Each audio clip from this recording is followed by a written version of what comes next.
That is Sidney Hook philosophy that breaks blind belief. Sidney Hook spent his life defending the value of the human mind. He believed that the strength of a society depends on the strength of its thinkers, and that the collapse of thinking is the collapse of freedom. He argued that the greatest threat to human liberty is not external force, but internal surrender. When people stop examining their beliefs, they become easy targets for manipulation, dogma, and authority. Hook believed that belief becomes dangerous the moment it is accepted without critical inquiry. He warned that people often inherit ideas without ever asking whether those ideas are true. They accept traditions because they are old. They accept doctrines because they are familiar. They accept authority because it is easier than thinking. For Hook, no belief, religious, political, or philosophical, should be protected from scrutiny. He insisted that truth does not fear examination. Truth grows stronger when tested. Falsehood collapses when questioned. Therefore, questioning is not rebellion. It is responsibility. He rejected supernatural explanations, not out of hostility, but out of intellectual discipline. He believed that claims must be judged by evidence, and that explanations without evidence cannot guide a rational life. He argued that nature reveals more truth than any untested belief or inherited story. Hook taught that fear is the enemy of clarity. Fear makes people cling to comforting illusions. Fear makes them defend ideas they do not understand. Fear makes them obey authority without question. Fear makes them choose certainty over truth.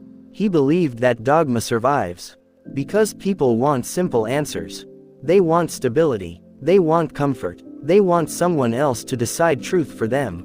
Dogma thrives where thinking dies. Hook argued that morality is not a supernatural command. It is a human achievement.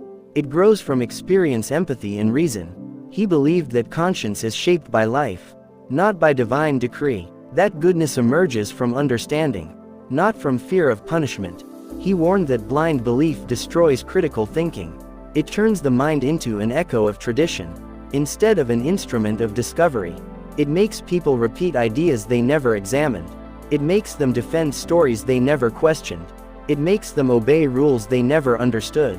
Hook believed that real freedom begins when individuals take responsibility for their own minds, when they test ideas with evidence, when they separate truth from tradition, when they separate facts from fear, when they separate reality from inherited stories.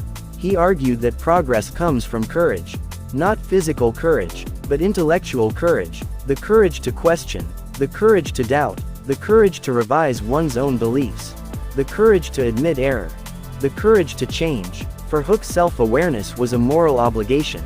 He believed that people grow when they examine their assumptions honestly, when they ask why they believe what they believe, when they challenge their own thinking, when they refuse to accept anything without understanding it.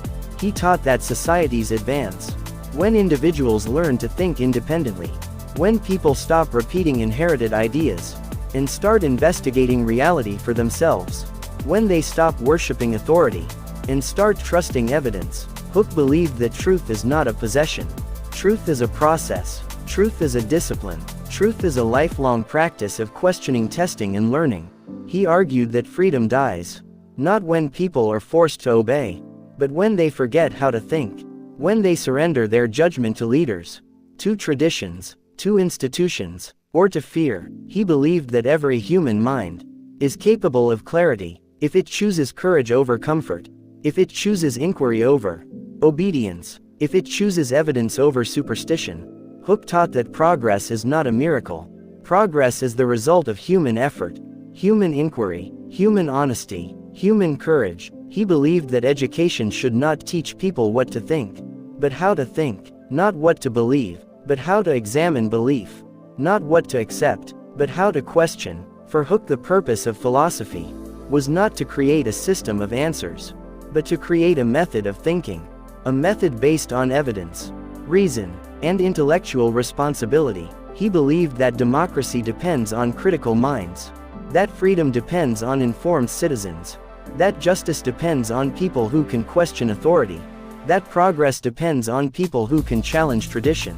Hook warned that societies collapse when people stop thinking for themselves, when they allow leaders to think for them, when they allow tradition to replace inquiry, when they allow fear to replace understanding.